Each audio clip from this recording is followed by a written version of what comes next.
नमस्कार दोस्तों, मैं नंदलाल और आप देख रहे हैं यूपी वाले सर। स्टूडेंट्स, मैं क्लास 11th का यह मेरा तीसरा लेक्चर है।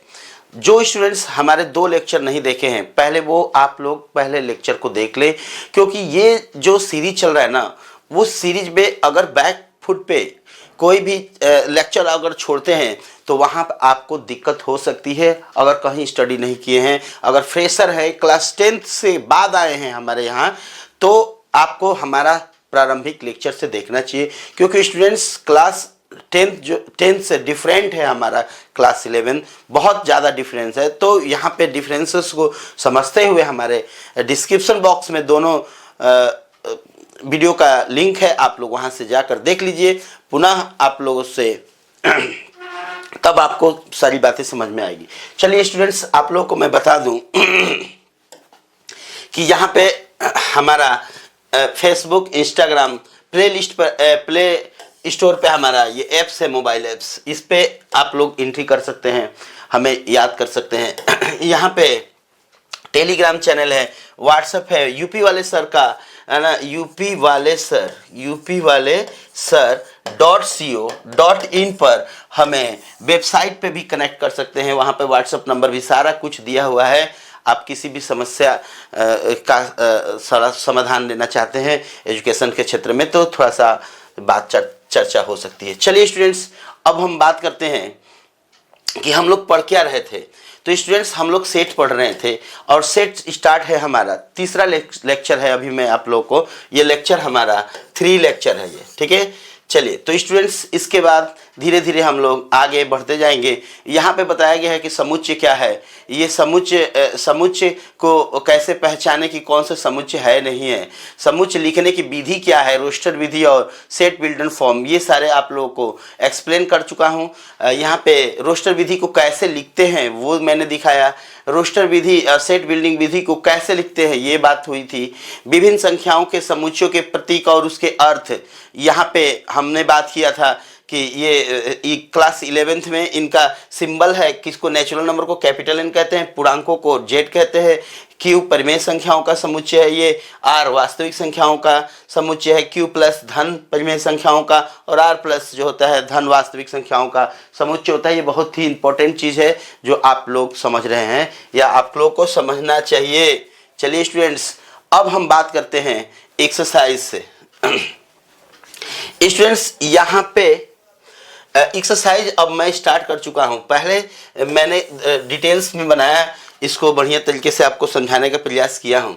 निम्नलिखित में से कौन सा समुच्चय है, उत्तर दें और कारण स्पष्ट कीजिए, रीजन दीजिए। Which of the following are sets, answer and give regions.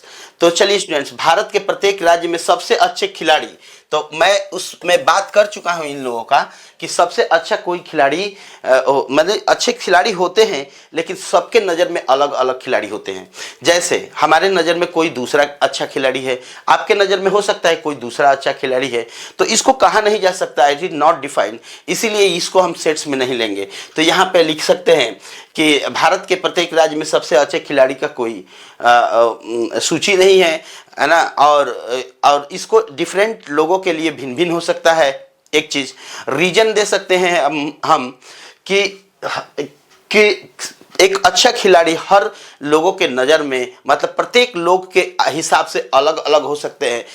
यह डिफाइन नहीं है, परिभाषित नहीं है, वेल डिफाइंड नहीं है, इसीलिए तो यह समुच्चय नहीं है, ठीक है। चलिए, अब सप्ताह के 7 दिनों का समुच्चय। हाँ भाई, सप्ताह के 7 दिन का समुच्चय हम जानते हैं, Sunday, Monday, Tuesday, Wednesday, Thursday, Friday, Saturday. तो इस आधार पर इसको समुच्चय कह सकते हैं। और बुद्धिमान छात्रों का समुच्चय, देखिए स्टूडेंट्स, ये हमारा बुद्धिमान छात्र समुच्चय में नहीं आएंगे, ये भी हमारा समुच्चय में नहीं है क्योंकि बुद्धिमान छात्र हर छात्र बुद्धिमान ही होते हैं, अपना अपना समझने का नजरिया है ना। किसी के समझ से कोई बुद्धिमान नहीं होता है, लेकिन सब किसी किसी के समझ में कोई बुद्धिमान है, कोई नहीं है। तो उस आधार पर हम लोग इसकी व्याख्या नहीं कर सकते, ठीक है। नॉट वेल डिफाइंड है, नॉट वेल डिफाइंड, ठीक है। तो 10 से छोटी प्राकृतिक संख्याओं का समुच्चय, हाँ भाई, 10 से छोटी प्राकृतिक संख्याओं का समुच्चय हो सकता है। 10 से छोटी प्राकृतिक संख्या 1, 2, 3, 4, 5 है ना, 6, 7, 8, 9, 10 से छोटी सभी प्राकृतिक संख्याओं का समुच्चय हम लिख सकते हैं, ये वेल डिफाइंड है ना। भारत के सबसे लोकप्रिय क्रिकेट खिलाड़ियों का समूह नहीं वेल डिफाइंड नहीं है। दिल्ली में रहने वाले सभी गरीब व्यक्तियों का समूह, अरे भाई दिल्ली में रहने वाले सभी गरीब व्यक्तियों का समूह, तो ये भी वेल डिफाइंड नहीं है, ठीक है। चलिए अब स्टूडेंट्स बात करते हैं, अगला साइड क्या कहता है वो थोड़ा सा देख लेते हैं। चलिए स्टूडेंट्स अब हम बात करते हैं, ये इंपॉर्टेंट चीज क्या है। यदि समुच्चय ए का मान दिया है, ए इक्वल टू 1 2 3 4 5 6 ये दिया है, प्रत्येक के लिए सत्य है या असत्य है बताइए। यहाँ पे देखिए स्टूडेंट्स, ये एलिमेंट का चिन्ह होता है, थोड़ा सा समझिए। जैसे ये 1 कहूंगा ना, 1 क्या है, 1 एक एलिमेंट है। ये सारे जो है ना 1 2 3 4 5 6 ये मैं पिछले वीडियो में बताया था, लेकिन अब डिटेल में बात होगी। चलिए 1 2 3 4 5 6 ये सारे क्या हैं, एलिमेंट है। जैसे मैं कहूंगा कि 1 इज एलिमेंट, ई से ई जैसा शेप होता है, एलिमेंट माने अवयव है सेट ए का, तो बात सही है। क्यों? क्योंकि 1 इसके अंदर है, तो 1 इज एलिमेंट ऑफ सेट ए। यहाँ पे 2 इज एलिमेंट ऑफ सेट ए, यही सही। 3 इज एलिमेंट ऑफ सेट ए, है ना। लेकिन अगर कहूंगा स्टूडेंट्स कि 7 इज एलिमेंट ऑफ सेट ए, तो यहाँ पे गलत हो जाएगा। देखिए 7 हमारा एलिमेंट है ही नहीं इस पूरे लेक्चर में, इसमें सेट में, तो यहाँ पे नॉट एलिमेंट ऑफ ए लिखेंगे। 7 इज नॉट एलिमेंट ऑफ ए, मतलब 7 ए सेट ए का अवयव नहीं है। तो यहाँ पे कौन सा सत्य है या असत्य है बताइए। तो यहाँ पे देखिए 5 एलिमेंट है, 5 एलिमेंट है ए का, तो स्टूडेंट्स यहाँ पे सत्य है। देखिए सत्य है।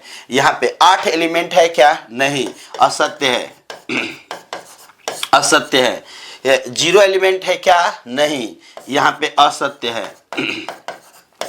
4 एलिमेंट है क्या, हाँ ये सत्य है। तो स्टूडेंट्स इस प्रकार हम लोग इसकी सत्यता और असत्यता की जांच करेंगे, ठीक है स्टूडेंट्स। तो चलिए बात करते हैं नेक्स्ट। अब हम बात करते हैं एक क्वेश्चन का कि समुच्चय की सूची पद्धति में लिखिए, मतलब रोस्टर फॉर्म में लिखना है। तो रोस्टर फॉर्म में लिखने का तरीका मैं, जैसे यहाँ सेट ए है, ठीक है, थोड़ा सा मैं इसको क्लियर कर देता हूँ। चलिए सेट ए है, तो ए को रोस्टर विधि में क्या लेंगे, क्या प्राकृतिक संख्या है ये, और 7 से कम है, तो 7 से कम होगा तो 1 2 3 4 है ना, 5 और 6 हो सकता है, ठीक है। अब चलिए x एक सम संख्या है और 10 के बराबर है और 10 से कम है। देखिए यहाँ पे b मैंने सेट लिया, क्या कहें, x एक सम संख्या है और 10 से कम है ना, और 10 के बराबर भी हो सकता है। तो 2 4 6 8 है ना, और इसके बाद क्या है 10 10 के बराबर है, 10 के बराबर है और 10 से, देखिए यहाँ पे स्टूडेंट यहाँ पे छोटा नहीं है, 10 के बराबर है और 10 से छोटा है, तो 10 भी लेना है, 10 से छोटा भी लेना है। तो यहाँ पे हम क्या क्या देख लिए, यहाँ पे 2 है। चलिए अब स्टूडेंट्स बात होती है कि x एक अक्षर है जो मैट्रिक्स शब्द में आता है। तो यहाँ पे C में मैट्रिक्स शब्द में क्या क्या आता है, एक M आता है ना, एक A आता है ना, एक T आता है, एक R आता है, एक I आता है और एक X आता है। ये हमारा इसका सेट्स तैयार हो गया है, ठीक है। तो अलग अलग उसको कामा के द्वारा अलग कर देंगे, सेट्स तैयार हो जाएगा, है ना।